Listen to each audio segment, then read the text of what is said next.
Imagine standing on the warm, wooden deck of a ship in the middle of the Mediterranean Sea. The year is 1570. The sun is blazing high overhead, turning the blue water into a shimmering blanket of light. It looks peaceful, doesn't it? But if you had been standing there on that specific date, the peace would have been an illusion. Under the surface, the world was holding its breath. You see, at this moment in history, the Mediterranean wasn't a highway for trade. It was a battlefield where two giant civilizations were colliding. On one side, you had the Ottoman Empire. They were the superpower of the day. They had conquered the East, their land stretching from the dusty streets of Cairo to the gates of Vienna. Their navy was massive, terrifying, and seemingly unstoppable. For decades, they had been picking off smaller islands and coastal cities, growing stronger with every victory. The people of Europe lived in fear. Every time a strange sail appeared on the horizon, coastal villages panicked.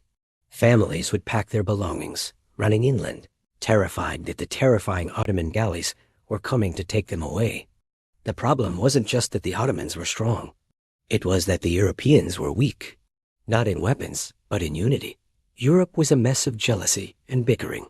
The French were making secret deals with the Turks. The Spanish were busy counting their gold. The Venetians just wanted to protect their trading ships. Everyone was looking out for themselves, and because they were divided, they were losing. The Ottomans knew this. They counted on it. They used the fighting between the European nations to chip away at the edges of Christendom, like a wolf separating a sheep from the flock. But then, something happened that changed everything. It was a shockwave that rippled through the courts of Europe, waking everyone up. It happened on the island of Cyprus. Cyprus was a jewel of the Mediterranean, held by the Venetians. In September of 1570, a massive Ottoman fleet arrived to take it. They besieged the city of Famagusta. The Venetians defended it with everything they had. They held out for 11 long, brutal months. They ran out of food. They ran out of medicine. But they refused to surrender. Finally, in August 1571, the Venetian commander, a brave man named Marco Antonio Bragadin, realized he had no choice. His people were starving. He negotiated a surrender. The Ottoman commander, Lala Kara Mustafa Pasha, promised them safe passage. He gave his word. But when the gates opened and the weakened defenders walked out, the Pasha broke his promise. It was a moment of pure horror. Bragadin was treated with unimaginable cruelty. When news of this betrayal reached Europe, it didn't just make people sad, it made them angry. It terrified them. If the Ottomans could do this to Cyprus, what was stopping them from sailing to Rome, or even Spain? This was the turning point. The problem was no longer just territory. It was survival. Sitting in Rome, watching this disaster unfold, was an elderly man with a long white beard. His name was Pope Pius V. He wasn't a warrior. He was a man of prayer and books. But he understood the reality of the situation better than anyone. He knew that if Europe didn't stand together right now, there wouldn't be a Europe left to save. He saw that the old way of doing things, every country fighting for its own backyard, was over. He needed to do something that had never been done before. Pius V began a campaign of diplomacy and passion. He wrote letters, sent messengers, and pleaded with the kings of Europe. He told them, this is not about Venice anymore. This is about all of us. It was a hard sell. The Spanish king, Philip II, was suspicious of everyone. The Venetians were furious and grieving. But slowly, the Pope's persistence began to work. He convinced them that if they wanted to survive, they had to become a team. They called this new alliance the Holy League. It was a beautiful idea, but turning that idea into reality was going to be incredibly difficult. They needed a leader. They couldn't have a king leading the fleet, because if a king died, the country would collapse. They needed someone young, someone brave, someone who could inspire loyalty in the Spanish, the Venetians, and the Pope's own soldiers all at the same time. They found the perfect man in Don Juan of Austria. Picture him. He was only 24 years old. He was illegitimate, the son of the Holy Roman Emperor, but he had charm, energy, and a natural ability to lead. He was the kind of person who could walk into a room of arguing generals and silence them just by smiling. He accepted the command, knowing the odds were against him. He wasn't fighting for money or land. He was fighting for the future of his people. The next challenge was gathering the fleet. The meeting point was the port of Messina, located on the island of Sicily. Imagine the scene there in the late summer of 1571. The harbor was packed. It was a forest of masts and sails. Ships from all over Europe were docking side by side. You had the heavy galleys from Spain, the faster sailing ships from Venice, and the sleek war vessels from the Papal States. It was a logistical miracle.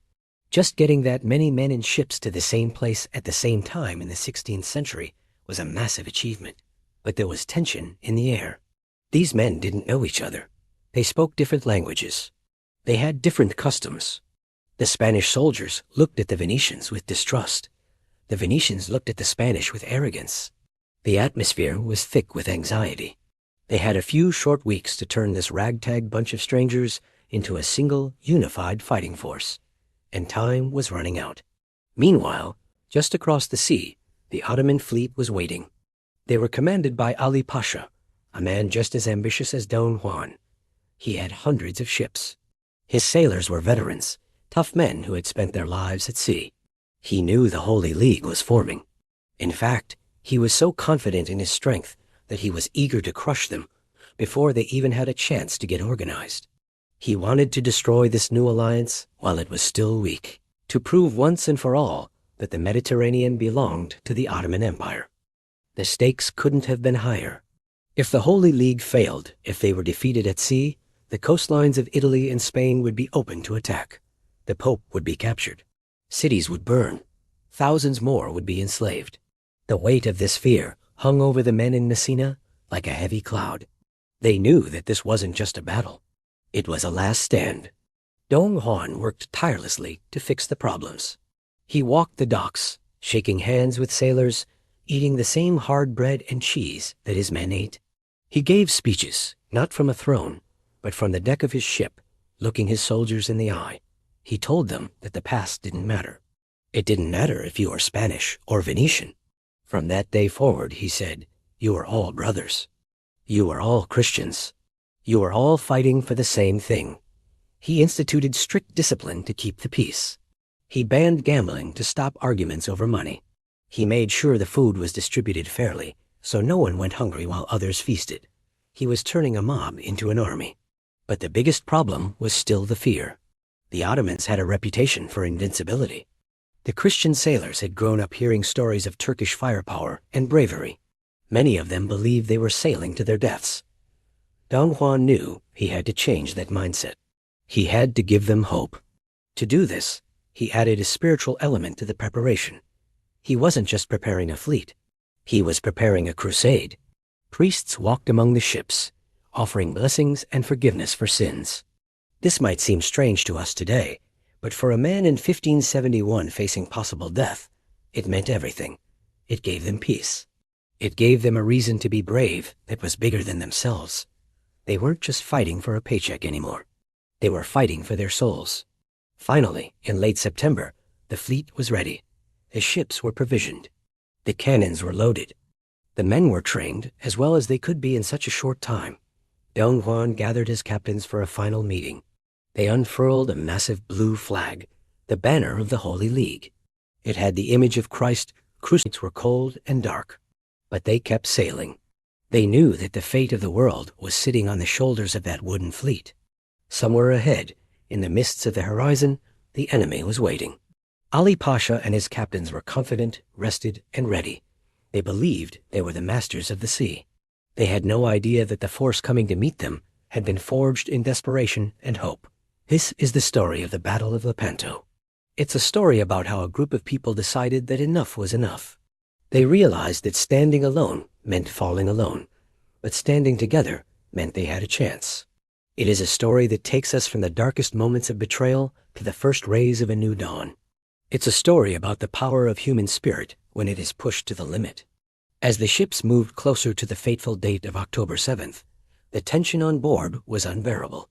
Men sharpened their swords for the 100th time. They checked their armor. They hugged their friends. They looked at the sky and prayed for courage. They were about to face the most terrifying naval force the world had ever seen. Divided in the center. It was a powerful symbol. It reminded them that they were united under one faith. The atmosphere in Messina shifted from anxiety to anticipation. The bickering stopped. The doubts began to fade, replaced by a steely determination. They were no longer a collection of strangers. They were a united force. They hoisted their sails, and the sound of thousands of sailors cheering echoed off the harbor walls. It was a sound of defiance. They set sail on September 16, 1571. It was a Tuesday. As they left the safety of the harbor, the wind caught their sails, and they began to move east. They were heading towards the Gulf of Patras, a narrow strip of water near Greece. They knew the Ottoman fleet was somewhere on the other side, waiting for them. Imagine being on one of those ships, the wood creaking under your feet, the smell of salt spray in your nose, the endless blue horizon stretching out in front of you. You had a sword at your hip and a rosary in your pocket. You were surrounded by men who, a month ago, were your enemies, but now were your shield brothers. Don Juan had done the impossible. He had taken a broken, divided Europe and stitched it back together into a single fist. He had solved the problem of unity, but the real test was still to come. They had the ships, they had the men, they had the plan, but could they actually win? As the fleet cut through the waves, carrying over 200 ships and more than 50,000 men, the sun began to dip lower in the sky. The weather turned. The wind picked up, churning the sea into swells. Many men got sick. The night they were about to enter the valley of the shadow of death. But for the first time in a long time, they weren't walking into the darkness alone. They were walking in together. And that, as they were about to discover, would make all the difference in the world. The sun rose on the morning of October 7th, 1571, painting the sky in brilliant shades of orange and gold. It looked like the start of a beautiful day, a perfect day for sailing. But for the nearly 50,000 men crammed into the wooden hulls of the Holy League's fleet, the sunrise brought no comfort. It just revealed the terrifying sight that had been hidden by the darkness. There, across the water of the Gulf of Patras, sat the Ottoman Empire. They were anchored in a long, curved line, their ships looking like a forest of masts stretching all the way to the horizon. Imagine the feeling in the air. The only sound was the gentle slap of waves against the hulls and the distant cry of a seagull. But inside every man's chest, hearts were hammering like drums. This was the moment they had been training for, but nothing could truly prepare them for the scale of what they were seeing. The Ottoman fleet was massive. It looked endless. On the Christian ships, men crossed themselves. Some kissed small crucifixes around their necks. Others tightened the leather straps on their armor, their hands shaking just a little. They were about to engage in the largest naval battle the world had ever seen. The year is 1571. On the deck of his magnificent flagship, the Real Asterisk, stands Don Juan of Austria. He's only 24, impossibly young to hold the fate of Christendom in his hands. But his face is a mask of calm. He knows every eye is on him. If he shows even a flicker of fear, that fear will spread like fire through his fleet. So he stands tall, a picture of confidence, and gives the signal. A sound like a single deep breath ripples across the water. Thousands of oars dip into the sea at once, moving in perfect, hypnotic rhythm. The massive fleet of the Holy League begins to move forward, a forest of masts and sails, cutting through the calm Mediterranean. This isn't just a collection of ships. It's a spectacle of discipline. They move in a precise, miles-long line, a floating wall of wood, iron, and faith. This formation is their plan. It is their shield. But the Ottoman Empire, the master of this sea, is not waiting passively. As the Christian line advances, the Ottoman fleet stirs. Their ships begin to move, gracefully, terrifyingly, forming a vast crescent moon shape. It's a classic, deadly trap, designed to envelop the enemy, to wrap around their flanks and crush them from all sides. The wind begins to rise, filling the great sails of galleons and galleys alike. And with the wind comes a strange new scent, drifting across the water before a single cannon is fired. The acrid smell of sulfur and gunpowder. It is the unmistakable scent of the coming storm. Before the main lines can even clash, the Ottomans unveil a brilliant, terrifying trick. Two small, fast ships detach from their crescent and dart towards the Christian formation. They aren't on a scouting mission. They are fire ships, packed to the brim with explosives and set ablaze, early versions of a naval torpedo. Their target? Don Juan's flagship, the Real Asterisk. The plan is audacious. Smash into the command vessel, blow it to pieces, and decapitate the Holy League's leadership before the battle truly begins. It's a high-stakes gamble. If it works, the Christian fleet loses its leader and its morale in one fiery, thunderous instant. But fate and quick thinking intervene. Spanish lookouts, perched high in the rigging, spot the burning ships slicing through the waves. A chorus of warning shouts erupts. Down below, oarsmen strain with every ounce of their strength, digging their oars deep, pulling with desperate power. The huge flagship groans, responding with agonizing slowness, but it moves. It shifts just enough. The fire ships, their guidance crude, shoot harmlessly past. They explode further down the line with a deafening boom that shakes the very sea, sending a plume of fire and water high into the air. It was a heart-stoppingly close call, but it served a purpose. The illusion of a calm morning was shattered. The battle had begun. Now the real fight starts. The gap between the two colossal fleets closes rapidly. Individual ships become clear, then the rigging, then the flags, and finally, the faces of the men on the opposing decks. A single moment of tense silence hangs in the air, and then the world explodes. Thousands of cannons roar at once, a sound so immense it feels as if the sky itself is tearing apart.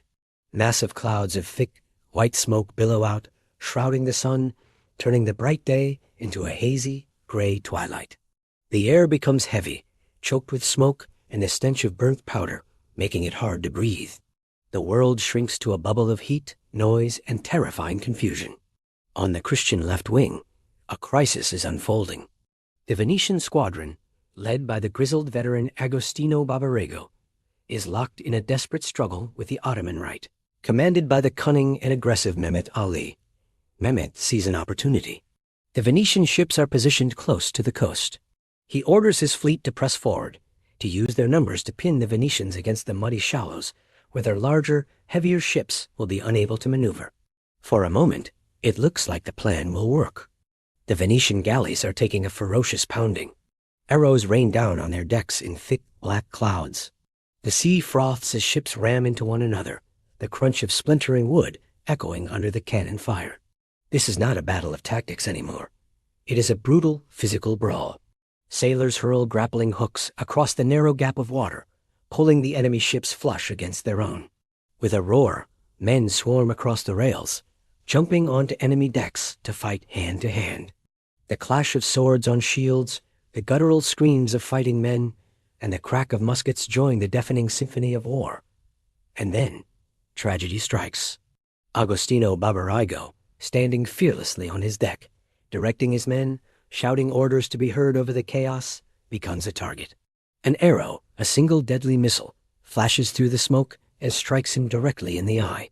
It is a devastating, instantly fatal blow. As the soldiers see their commander fall, a wave of shock and panic ripples through the line. The Venetian formation wavers. On the other side, the Ottoman sailors let out a triumphant cheer, sensing a breakthrough. The collapse of the left wing would be a catastrophe, allowing the entire Ottoman fleet to swing around and attack the Christian center from behind. Total disaster looms. But in that moment of despair, something incredible happens. The Venetian sailors do not break. They do not run. Though their leader is gone, though they are being hammered against the shore, they refuse to yield. Fueled by grief and rage, they find a new strength. They fight back with the ferocity of cornered animals. It is a desperate, grinding struggle, a pure contest of willpower. They manage to push the Ottomans back, trading blood and bodies for precious time. It is not a victory, not yet, but it is not a defeat. It is a stalemate, bought at a terrible price. And in the heart of a battle, sometimes simply holding your ground is the most heroic act of all. While the left wing fights for its life, the center of the battle becomes a clash of titans. Don Juan steers the Real Asterisk directly towards the Ottoman flagship, the Sultana Asterisk, commanded by the Supreme Admiral, Ali Pasha. This is it, the moment of truth. The two massive flagships collide with a sickening crunch, hulls grinding and splintering under the immense force of the impact. They lock together, becoming a single, vast, floating battlefield. It's like two heavyweight champions meeting in the center of the ring, ready to decide the fight once and for all. The struggle on the decks is apocalyptic. Elite Spanish infantry, the famed tercios, pour across onto the Sultana asterisk. But they are met by a wall of resistance. The Ottoman janissaries, the Sultan's personal guard, and the most feared soldiers in the world, are waiting for them. They are disciplined, fearless, and they meet the Spanish charge with disciplined volleys of musket fire at point-blank range. The air is a whirlwind of smoke, lead, and wood splinters. Men slip and fall on decks slick with seawater and blood, struggling to find their footing as they swing swords and pikes. This isn't the glorious warfare of poems. It's ugly, exhausting, sweaty work. Every inch of ground is paid for in blood. For hours, the battle rages on in this brutal fashion. It becomes a grinding war of attrition. The initial rush of adrenaline fades on both sides, replaced by a deep, aching exhaustion. Arms burn from swinging heavy swords. Lungs sting from inhaling the sulfurous smoke. It is a test of pure endurance. The Ottoman strategy relied on their superior numbers, their speed, and the skill of their archers to overwhelm the Christians. But the Christian line, that solid wall of wood and iron, has held. No matter how fiercely the Ottomans attack, they cannot break it. The discipline shown at the start of the day is now paying dividends in the crucible of combat. The two mighty empires are locked in a death struggle, and neither is willing to give an inch. The fate of the Mediterranean hangs in the balance, to be decided on these blood-soaked decks. Thank you for watching, and be sure to follow for the thrilling conclusion to this epic battle. This was the key difference. The Ottomans were fighting as individual ships, each captain trying to be a hero. The Christians were fighting as a unit. When one ship was in trouble, the ships next to it moved to help. They supported each other. This sense of brotherhood, built on those weeks of training in Messina, was paying off. They weren't just protecting themselves. They were protecting the man next to them. Meanwhile, on the Christian right wing, things were also getting complicated. The famous Knights of Malta were holding the edge of the line. They were facing an Ottoman commander named Uluj Ali, a pirate turned admiral who was known for his cunning tricks. Uluj Ali saw that the Christian center was busy fighting Ali Pasha. He saw a gap opening up. He made a bold decision. He broke away from the fighting and swung his ships around, trying to attack the center from the side, right where the Christian ships were exposed. It was a brilliant move. For a moment, it looked like the Holy League was surrounded. The Knights of Malta tried to follow him, but they were too slow. Uluj Ali punched through the gap, creating chaos in the rear of the Christian formation. It looked like a disaster. The signal flags on Don Juan's ship were confusing in the smoke. Some captains didn't know whether to chase Uluj Ali or hold the line. The discipline that Don Juan had worked so hard to build was being tested to its absolute limit. But remember those 6 massive ships Don Juan had placed in front of the line? The galleasses? They were huge, heavy floating fortresses that didn't move fast. They had just been sitting there, blasting their cannons. Now, as the Ottoman ships tried to maneuver around the battle, they found themselves drifting past these monsters. The galleasses turned their massive guns sideways and unleashed hell. The sheer weight of metal they fired was devastating. Ottoman galleys were shattered. Masts snapped like twigs. The water boiled with the impact. This firepower slowed Uluj Ali down.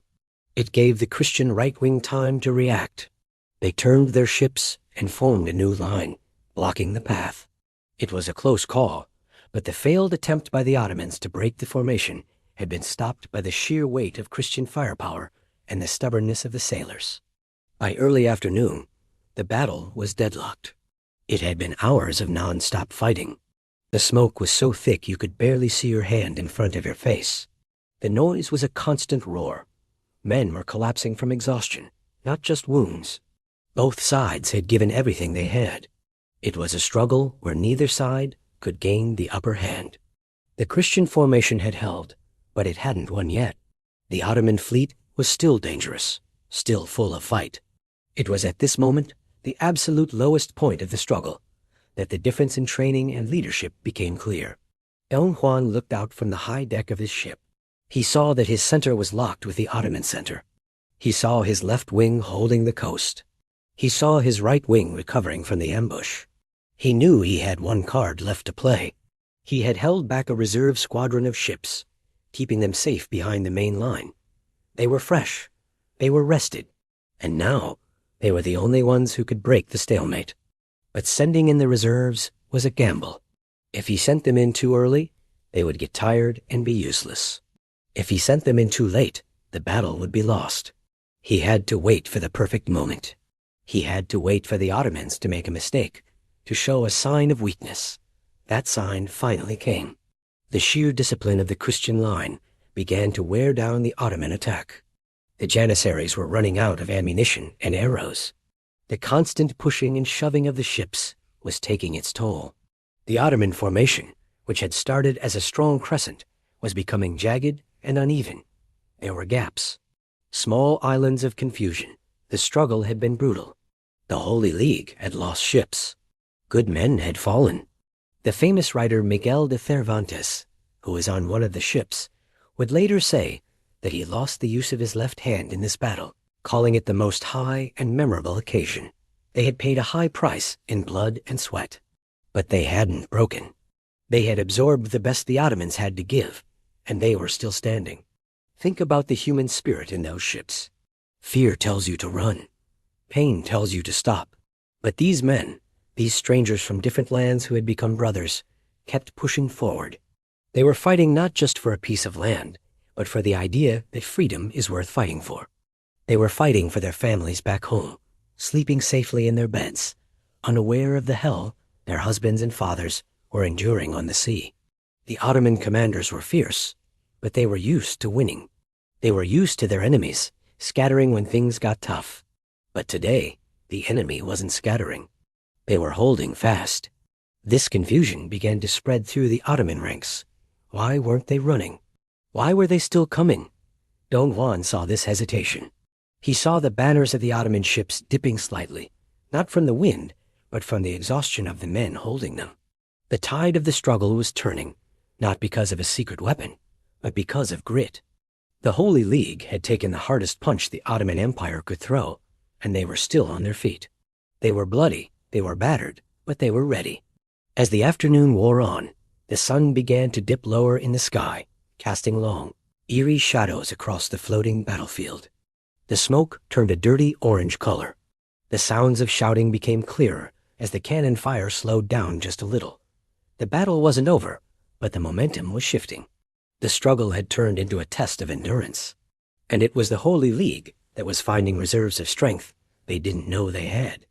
This is the essence of any great struggle. You face a problem that seems too big. You try your best, and it feels like you're failing. You take hits. You lose ground. You see your friends fall, but you don't quit. You dig deeper. You remember your training. You trust the person standing next to you. That is what happened on October 7th, 1571. They were in the middle of the valley of the shadow of death, but they were walking through it together, unafraid. The stage was now set for the final act. The line had held. The trap had failed. The Ottomans were tired. It was time for Don Juan to play his hand. It was time for the breakthrough. But none of that would have been possible without the sheer, bloody stubbornness of the men in the ships who refused to break. They had bought the time. They had paid the price. And now, history was waiting to see what they would do with that one final chance.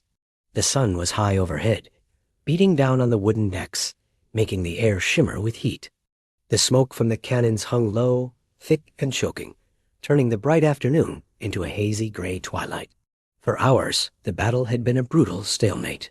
Two massive forces had smashed into each other, and neither was giving an inch. The noise was deafening, a constant roar of shouting, splintering wood, and the thunder of guns. But suddenly, the mood began to shift. The tension that had been coiled tight like a spring was about to snap. Don Juan of Austria, standing on the high rear deck of his flagship, the Real, saw his chance. He looked at the reserve squadron he had held back all morning. These were fresh ships, filled with soldiers who hadn't yet fired a shot or drawn a sword. Their uniforms were clean, their powder was dry, and they were eager to join the fight.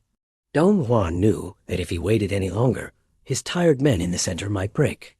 He gave the signal. It was the solution to the deadlock. The reserves began to move, cutting through the water like a knife, heading straight for the heart of the Ottoman line. Imagine the relief on the faces of the exhausted Spanish and Venetian sailors in the front line. They had been fighting for their lives, their arms heavy and tired, their lungs burning. Seeing those friendly ships appear behind them was like seeing a lifeline thrown to a drowning man. The reserves slammed into the Ottoman flanks, and suddenly the pressure eased. The Christians weren't just holding on anymore. They were pushing back. The final breakthrough happened right in the center of the battle, where the two flagships were locked together. The Real and the Ottoman flagship, the Sultana, were so close that men could leap from one deck to the other. It was the climax of the entire war. The Ottoman commander, Ali Pasha, was a brave man, and he was fighting hard to defend his ship. But the sheer weight of the Christian assault was too much. Elite Spanish soldiers, the famous tercios, swarmed across the deck of the Sultana. They moved with discipline, forming a tight wall of pikes and swords that the Ottoman defenders could not break. They fought their way across the blood-slicked planks, inch by inch, until they reached the main mast. There, Ali Pasha made his final stand. He fought bravely, but in the end, he fell. When the soldiers saw their commander fall, the fight seemed to go out of them. A young Spanish soldier reached the top of the mast and hauled down the great green banner of the Prophet, a standard that had flown over the Ottoman fleet. In its place, he raised the blue flag of the Holy League. It was a powerful visual signal that could be seen across the entire battlefield. When the other Ottoman ships saw the flag of their commander come down, their hearts sank. The invincible leader was gone. The unsinkable flagship was taken. The effect on the Ottoman fleet was immediate and dramatic. It was like a spell breaking. For years, they had been told they were the masters of the sea. Seeing their center collapse destroyed that belief. The discipline that had held them together evaporated. Ships began to turn away, trying to escape the trap. The tight crescent formation shattered into a chaotic scramble of individual vessels trying to save themselves. But there was nowhere to run. The Gulf of Patras is a closed body of water. The Christian formation, which had acted like a wall all day, now acted like a net. The ships on the Christian left and right wings swung inward, closing the gaps. The Venetians, who had been pinned against the shore and fought so desperately to hold their ground, suddenly found themselves free to chase the enemy. The Knights of Malta, who had been under attack from the cunning Uluj Ali, saw the enemy fleeing and surged forward with renewed energy. It turned from a battle into a rescue mission. The Holy League sailors weren't just fighting to sink ships anymore. They were racing to save their friends. You see, the Ottoman galleys were powered by Christian slaves. Thousands of men from Italy, Spain, and Greece had been captured in raids over the years.